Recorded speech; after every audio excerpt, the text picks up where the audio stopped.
This is Cruise Control. Your on-air automotive magazine with co-hosts Fred Staub and Les Jackson. Everything you need to know about new and used cars. Industry news. We'll fix or repair your car on the air. Fasten your seatbelts and let us take the wheel. Now, your ride is about to begin. Because you're on Cruise Control. Cruise Control. Cruise Control.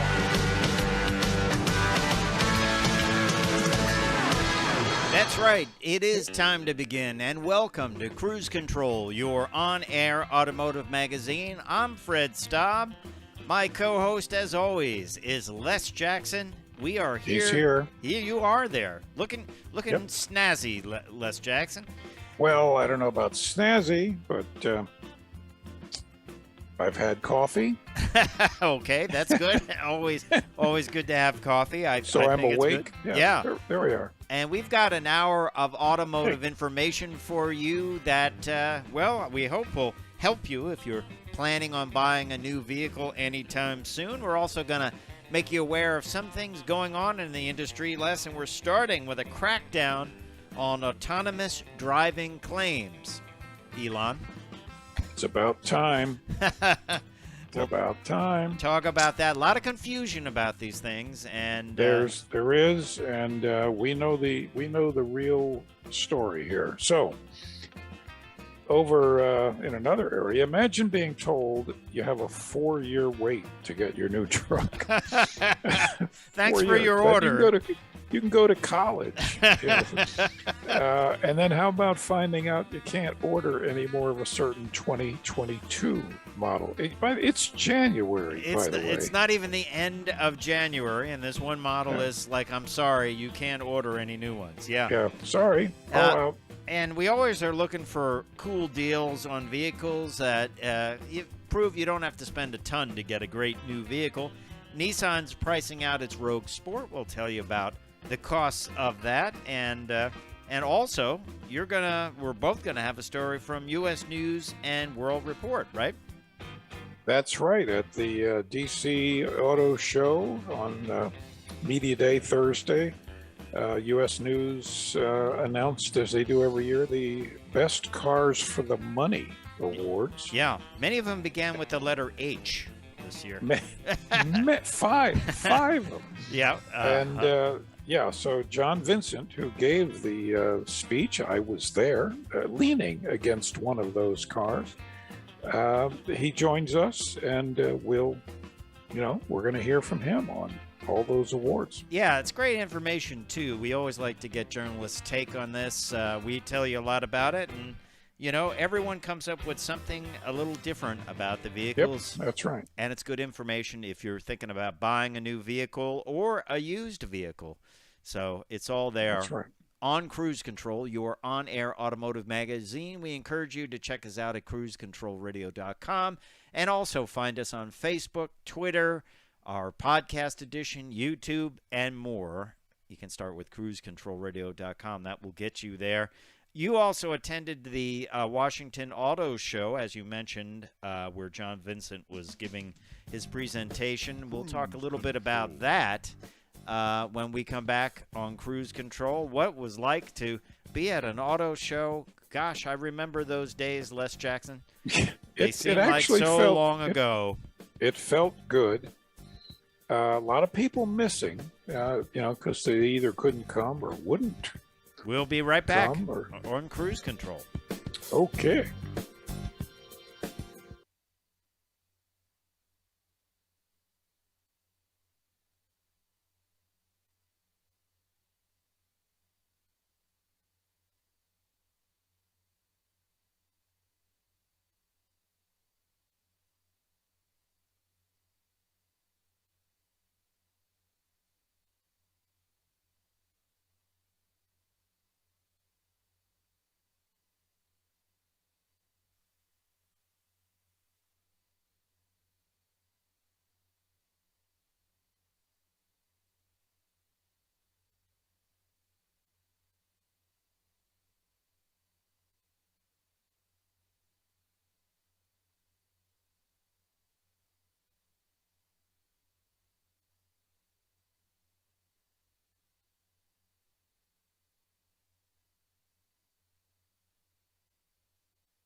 Cruise Control.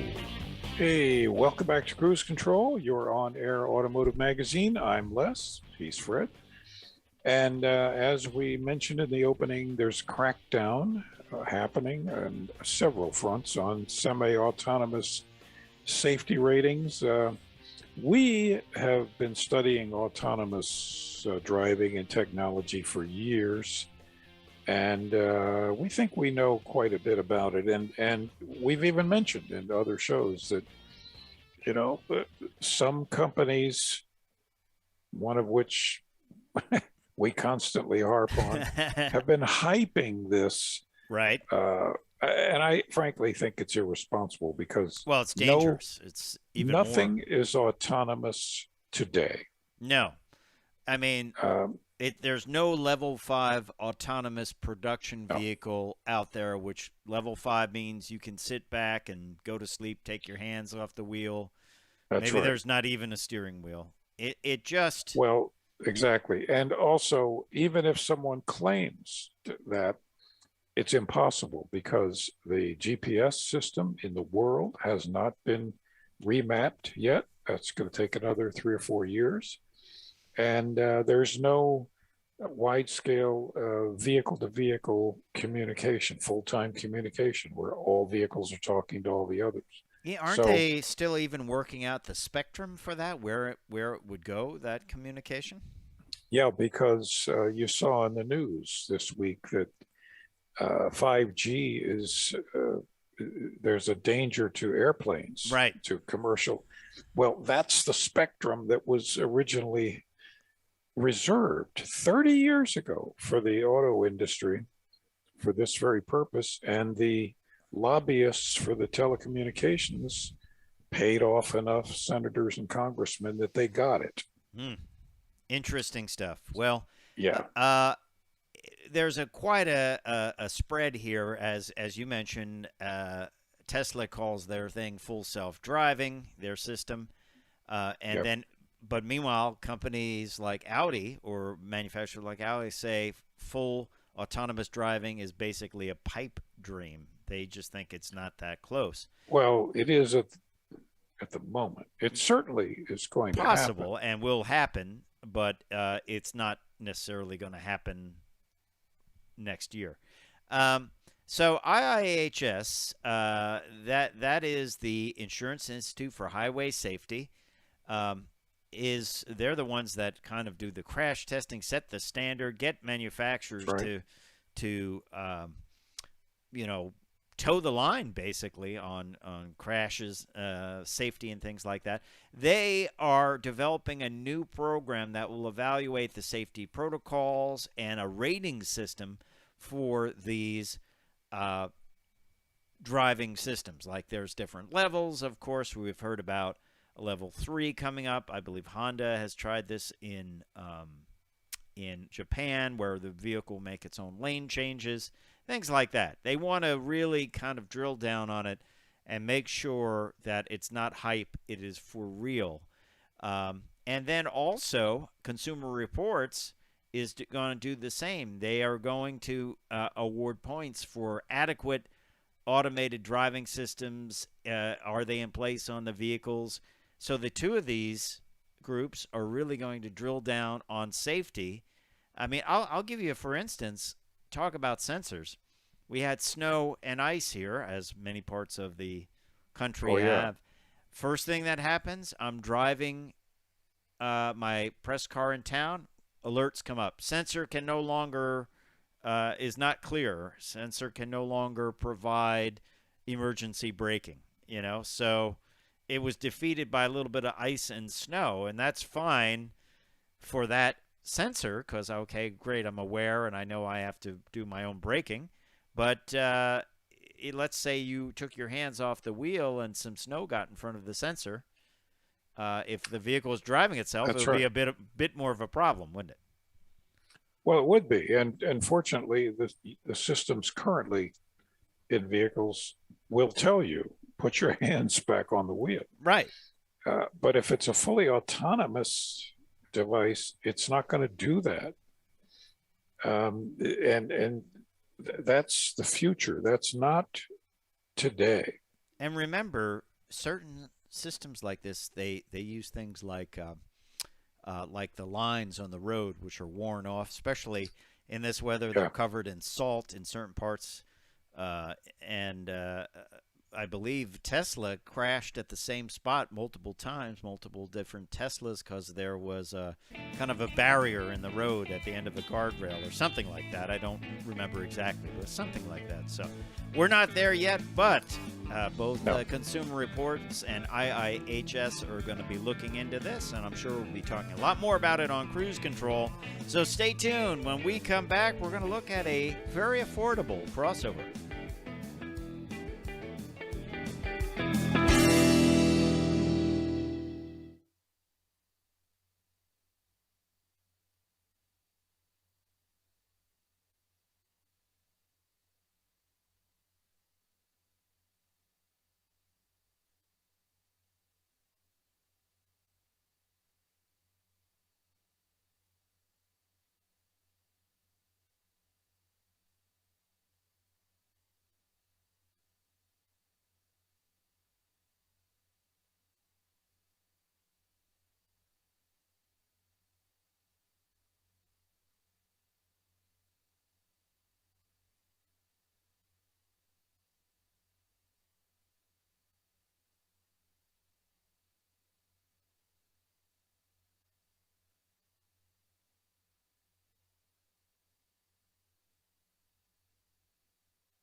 Cruise Control.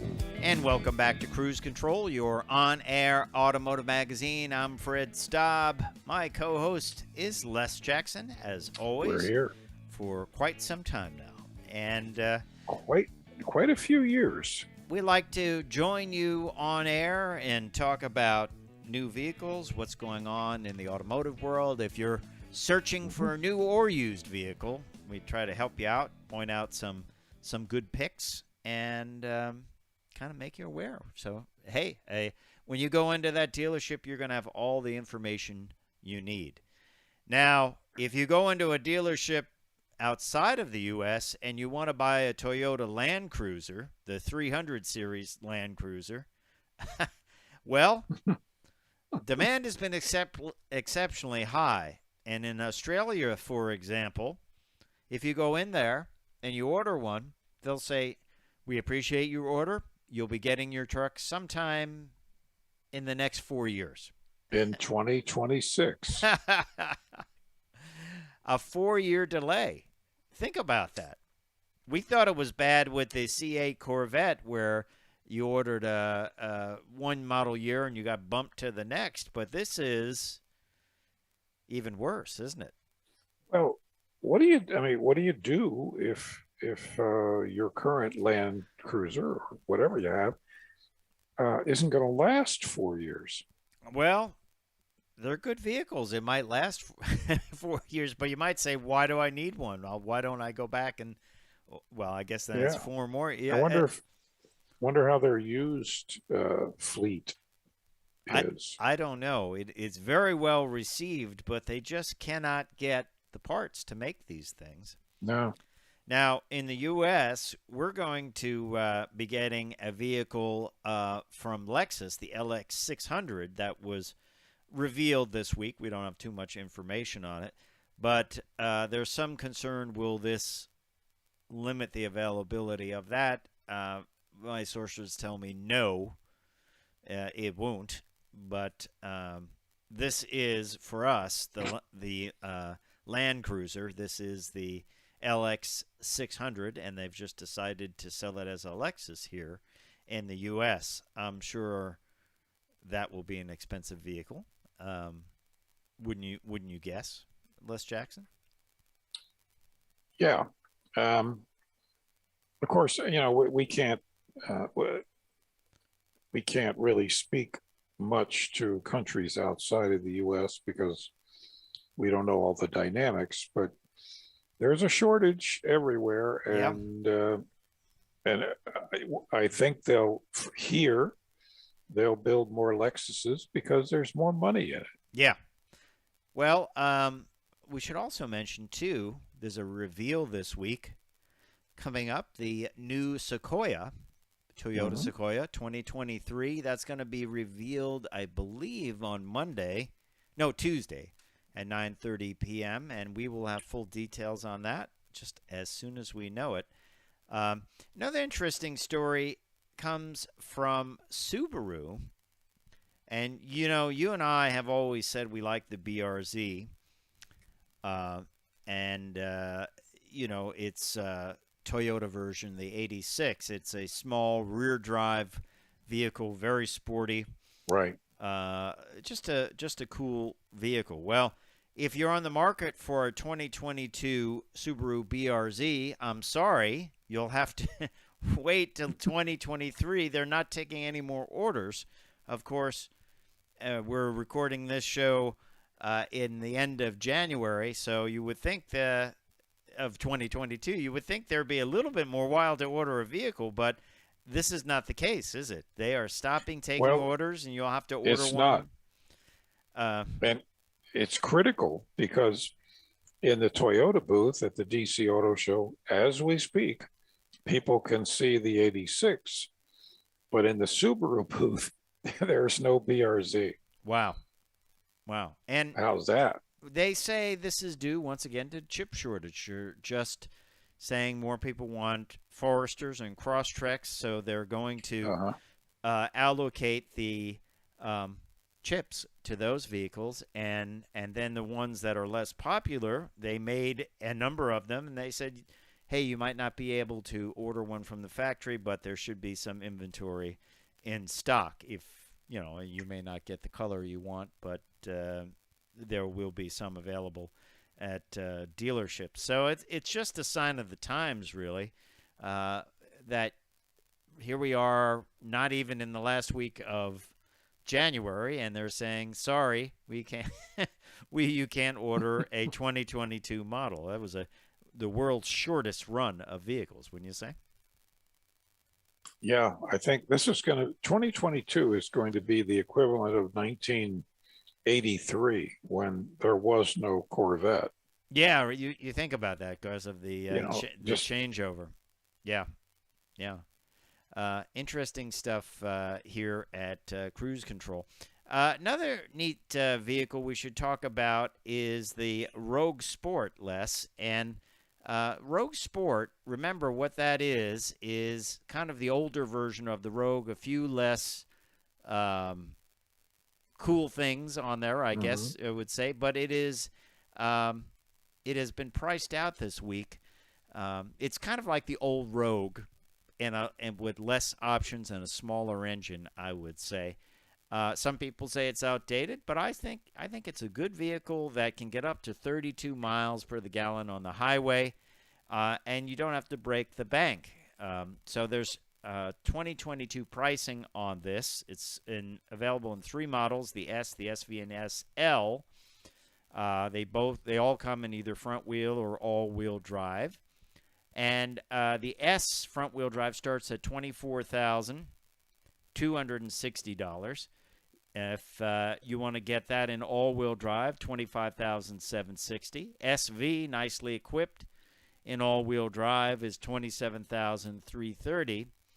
And the top of the range, the SL, comes in at $30,390. They all get Apple CarPlay, Android Auto. They get a full suite of safety systems from the folks at Nissan. That's something they did early on. And fuel economy numbers are not that bad. Not a powerful machine by any state. You look at it, 141 horsepower. That's the engine they all have, 141 horsepower, 2-liter inline 4. All come with the Xtronic transmission. But still, this is a great way to get an all-wheel drive, or they call it an all-wheel drive, but a all-wheel drive, small, compact crossover. A lot of safety and a lot of options that you like. And good, hats off to Nissan for doing this. It will eventually get updated, I'm sure, to the current style of the Rogue. But of the current Rogue, but still, if you're looking for an inexpensive, well under $30,000 crossover, available with all-wheel drive, all the modern safety features, Rogue Sport. And it's a decent interior. There are no apologies for this thing. Yeah, we've driven them. I like them. Yeah, good stuff. It's a bargain compared to everything out there these days. Yeah. Hey, when we come back, we are going to talk to John Vincent from U.S. News and World Reports. They announced their 2022 Best Cars for the Money at the Washington Auto Show, just mere inches away from Les Jackson, who was there. Yes. John's going to join us. 8 minutes away. 8 minutes away, yes. And John's going to join us after the break. We're going to take a look at what they thought were the best cars for the money for 2022, and it's everything. It's from crossovers to even sedans and even very affordable vehicles. So we'll talk about that and find out why they were rated that way. It's great information if you're buying a new vehicle and want to get someone's perspective on it. So John will join us after the break. Hey, don't forget to check us out at cruisecontrolradio.com. Make sure you check us out on social media at Twitter and Facebook, and also our YouTube page and our podcast and more. That's a lot of checking, but you can do it all during the break. When we come back, of checking. U.S. News and World Report, best cars for the money. So stay tuned to Cruise Control.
Cruise Control. And welcome back to Cruise Control, your on-air automotive magazine. I'm Fred Staub. Les Jackson is here, as always. And we're going to help you out if you're thinking about buying a new vehicle, because U.S. News & World Report has announced their 2022 best cars for the money. John Vincent is joining us to tell us a little bit how they selected these vehicles. A lot of them begin with the letter H, the manufacturers do. That's we found out, but it's great information, as I said, if you're looking to buy a new vehicle. And John, welcome to the show. We appreciate you being on Cruise Control. Well, thank you for having me on. Yeah, I mean, let's talk a little bit about how you selected the best vehicles for the money. I mean, you always have a process to do this. How'd you do it? We do, and it's not a subjective process. It's a very data-driven process where we look at the 5-year cost of ownership from Vincentric. We look at the average transaction prices from TrueCar, and then we look at data from our own rankings and reviews to come up with cars that we think will be good long-term values. Well, let's start with the Hyundai Santa Fe, and you rate this as the best two-row SUV for the money. Hyundai has done a lot. They've really redesigned their lineup. I always enjoy driving them when I get them as press vehicles. What did you like about the Santa Fe? The Santa Fe excels with a fantastic standard feature list, one of the best warranties in the business, which keep the cost down for consumers in the long term. And that's really what these vehicles are about, is the long-term value. Yeah, it's true, Les. They always load them up. Hyundai does, and Kia as well. They do. And, you have to remember that Hyundai and Kia, which are sister companies, still have the best drivetrain warranty in the industry. It's 10 years, which is, when you buy something, you really need to think. And, John, I know you agree that you got to think about, how's this thing going to be in 5 or 6 or 7 years? Am I going to be eaten alive with repairs? Am I going to get sick of a particular rattle or vibration or something like that? And unfortunately, when most people buy something, you're sort of falling in love with it. You don't think about all of those. You're falling in lust with it. Yeah, you're seeing it in the parking lot or on the showroom. And your staff, I know a number of your staff, John, and they're pretty pragmatic, as all of us who test cars tend to be. We're not jaded. Mm-hmm. Well, maybe we are in some cases. Sometimes it depends on the model. But we try to think much more practically, and that's why I applaud groups like yours. Well, the low ownership costs are even more critical right now, with people getting 5, 6, 7-year car loans. Yeah. You don't want your car loan to outlast your warranty. Exactly. Very good point. Well, let's jump into a vehicle. This has been a big story. We often have people on from Kia, and they say they wish every vehicle in their lineup could sell as well as the Kia Telluride. This is the first vehicle from Kia that there are actual waiting lists and actual dealer markups. And I mean, I've driven this vehicle, Les has driven this vehicle, but what, in your mind, John, makes this great, the Kia Telluride? Again, a lot like the Tucson, it's got a great standard feature list. It has an interior that reaches luxury levels, and then it has that great warranty and low 5-year cost of ownership. Yeah, and but it looks more expensive. But you can't get one. That's the problem. That the Telluride's no longer the only car they have that problem with. I've personally been trying to buy a Sorento, and I had a dealer offer me one for $15,000 over a sticker. Oh man, is that 1,500 or 15,000? 15,000. Oh my. Yeah. Well, we're not going to discuss the names of those dealers, but I have a feeling I know who it is. Oh man, that is quite extensive. So what's the next one on your list, John? Why don't we talk about the 2022 Nissan Versa? Okay. Yeah. That's one where it does well because of its low cost to buy. Yes. It's not being marked up as much as other cars, so you start from a lower price basis, and then it has low 5-year cost of ownership. And we all know from driving these cars that the Versa has improved so much over the years. And I believe this starts, you can get a pretty well-equipped model for like $17,000, which is unheard of today. Yep, it doesn't have all of the standard tech safety features At that that you'll level. find on some other models, but you jump up 1 or 2 levels in the trim levels, and you get those things. And you really won't be getting out of the low 20s with this vehicle, ticking all the boxes. And I've driven this, and I actually came away thinking, like, this is a vehicle that a lot of people really need if they want a second car for commuting or whatever. It is a nice vehicle. As you say, if you step up a couple of levels on safety, you get more of the safety features. You got Android Auto and Apple CarPlay. Even the base or the 1 or 2 step up interior with cloth seats I found to be very comfortable. So do you think more people should consider cars and not and step away, break out of the crossover? I need a crossover because everyone else does. We do, because there's value there, and you can get it. You can walk in and get it. Mm-hmm. Yeah. I think that a lot of people feel like they need an SUV, but they're not really looking at what they need a car to do, and not really looking at the costs of having an SUV. Yeah. Bless you for saying that.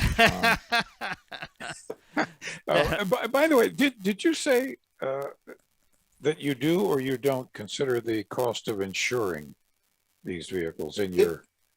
It goes into the total cost of ownership. Okay. Yeah. Okay. Now, because that is important. You know, you could pick the wrong thing and pay a lot of insurance. yes. And so many consumers don't even consider insurance until they've actually purchased a car. And then And they're it should stuck. be one of the things you look at early in the process. Then they're stuck. Yeah, absolutely.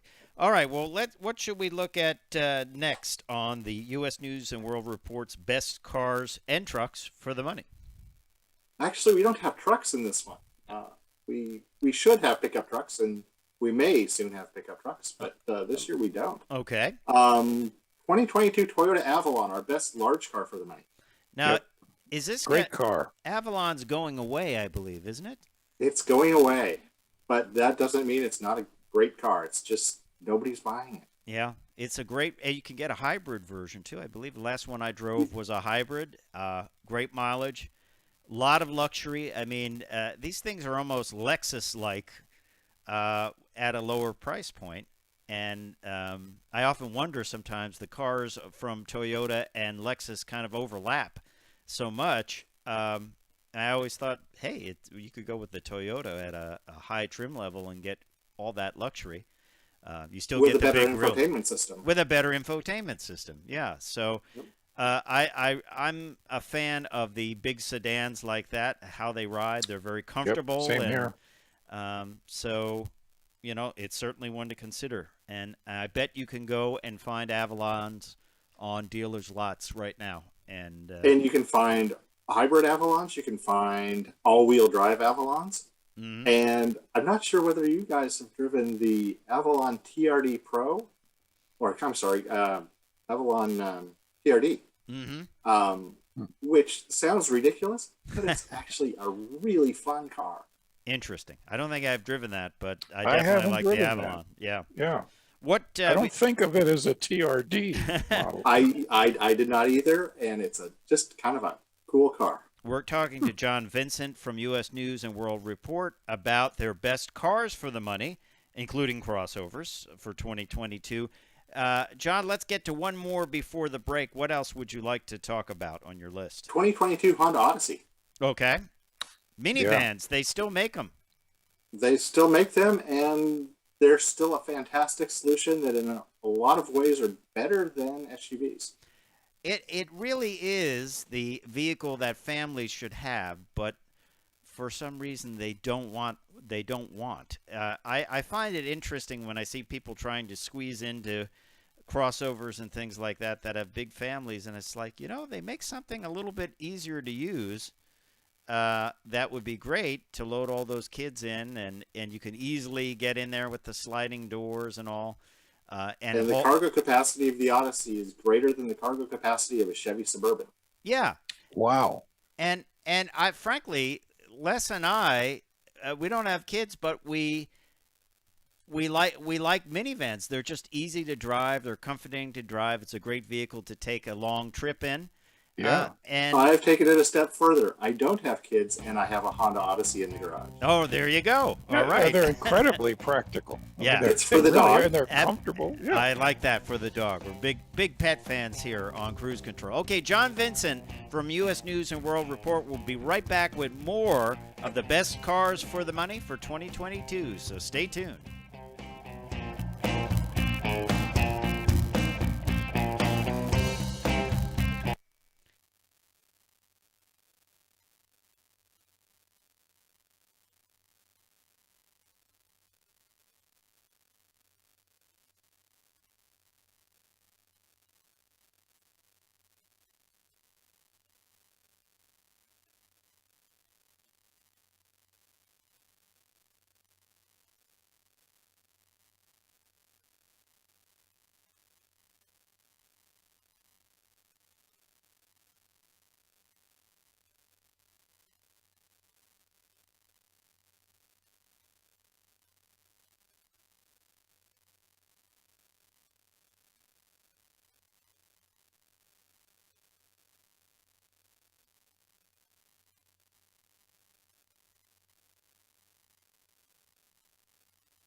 And welcome back to Cruise Control, your on-air automotive magazine. Check us out at cruisecontrolradio.com.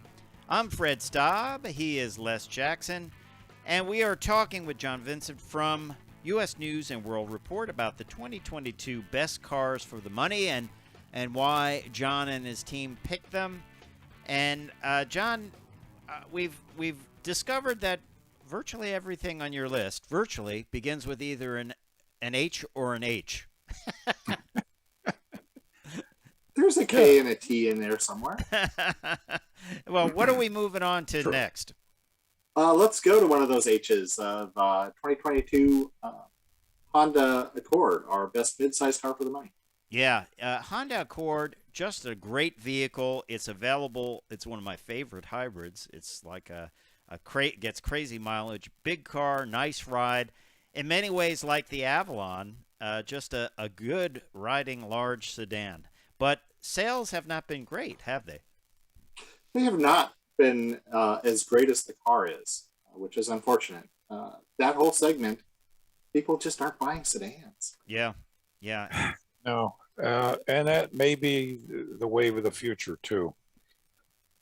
It's too bad because sedans are just so good and comfortable and easy to park and everything else, but very quiet, very quiet we don't car. dictate. The Accord, Very and solid feeling when you're on the road. Solid feeling. So, John, let's. And it's funny that we're talking about the Accord as a large car because today it is. It used to be.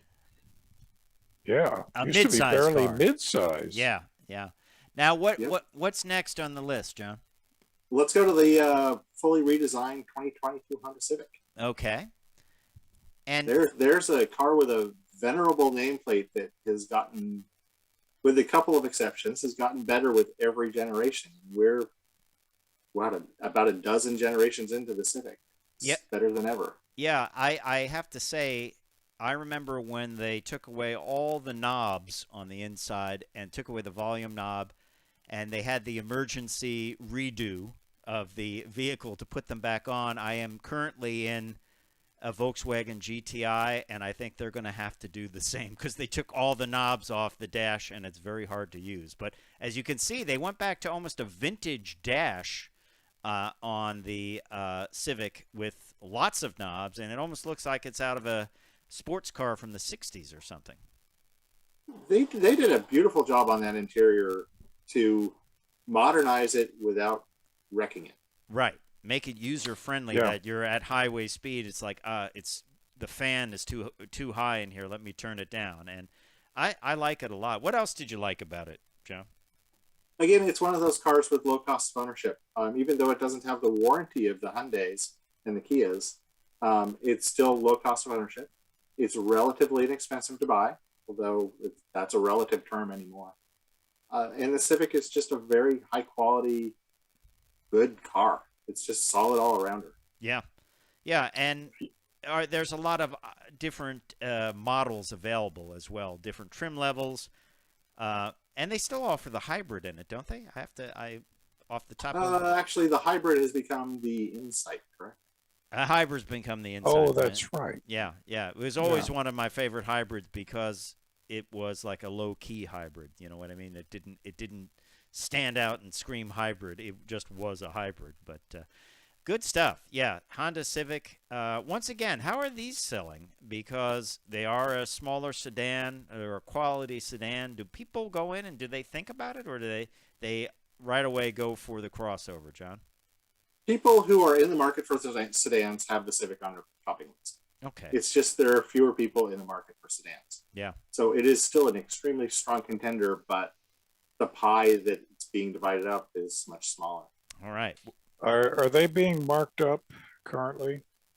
I don't know a car that's really not being marked up currently. Wow. Yeah, I haven't found one. I look occasionally, and it's just, we just tell our listeners, don't buy anything right now if you don't have to. Wait till it all. Well, there are some ways to buy. If you find a good car deal out there with a good financing package, there are some good cars to buy, but it's tough. Yeah, it's tough. It's tough. We were looking at some used car prices the other day and noting that we should have invested in Kia Fortes instead of the stock market because we were right better. It seems like just about. I have a friend that was buying a Subaru, and he told me prices, and I said, a year ago that would have been like 10 grand less for a low mileage used Subaru Crosstrek. And he said, "Yeah, I know, but someone hit my vehicle, and I had to get one in a hurry." And I said, "It's just what you got to do. It's just what you got to do." So, John, what's next on the list that we can talk about? Well, let's jump into the big winner. Hyundai won 5 of our 11 awards this year, and we've already talked about the Tucson. The Tucson Hybrid also won an award as the best hybrid and electric SUV. We have the Elantra Hybrid, which is another great little sedan, like the Civic, but with even better fuel economy and a better warranty. Yeah, it's amazing the fuel economy. I think eventually virtually every car will be either offered in a hybrid or plug-in hybrid, or will just come with a hybrid, because if you want to make big gains in mileage, it seems like that is the easiest and probably most cost-effective way to go right now. And they do. It seems like hybrids are becoming a trim level rather than a separate vehicle. Yeah, I would say so. And I had a Tucson hybrid lately, and not that long ago, and the mileage was incredible on the highway. I was very pleased with it for an all-wheel drive crossover type vehicle. So, yeah. What else would you like to highlight? We've got a couple. Let's talk about 2022 Hyundai Kona, our best subcompact SUV for the money. Yeah, nice vehicle. Really just pleasing to the eye. And that segment is just exploding in popularity. I mean, how many entries did we have 3 years ago, and how many entries do we have now? Oh yeah. And there are some great options in that.